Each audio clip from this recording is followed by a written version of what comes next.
Samozrejme sa teším, ako každý na tieto zápasy, pretože je tam výborná atmosféra, je to proste derby, my sme si na to už skoro všetci, čo sme tu, sme to už skoro zažili a aj pri poslednom derby doma sme to mohli vidieť, aké to je proste, ako to dokáže vyburcovať a ja sa na to len teším.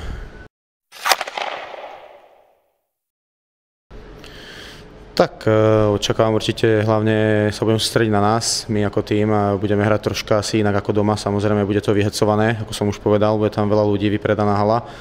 ale my sa musíme na to dobre pripraviť, proste hrať zodpovedne, hlavne zozadu ešte si na niečo pozrieme zajtra, pripravíme sa na to a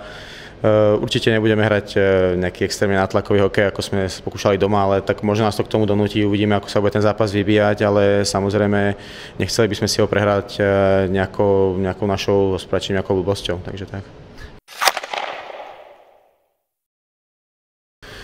Tak zajtra vlastne už to tu je to derby a v kabíne určite, ak je Jirka Vašíček alebo aj Michal Tvrdík, tak niečo tam, sú tam nejaké také hecovačky, nejaké náznaky, ale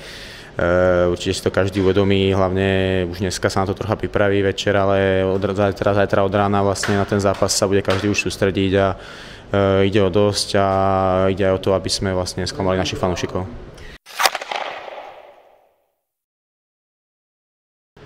Samozrejme prvá lajna naša hra už výborne, už druhý rok teraz s týmto klape a určite sme my potrebovali nejaký čas na to, aby sme sa zohrali trocha. Sme radi, že nám dal tréner dôveru, že nás nehal takto spolu a že teraz docela to klape. Samozrejme, že by sme boli radi, keby sme dokázali ešte viac tých šancí, ktoré si dokážeme vytvoriť teraz, zužitkovať ku gólu, ale tak sme radi, že aj teraz z týmu to celkom šlo, takže ako hovorím, určite aj ostatné lajny teraz hrajú dobre a aj posledný zápas doma to bolo vidno, takže sme len radi, keď všetko necháme samozrejme na tú prvú lajnu a určite celý tým má potom z toho taký lepší pocit.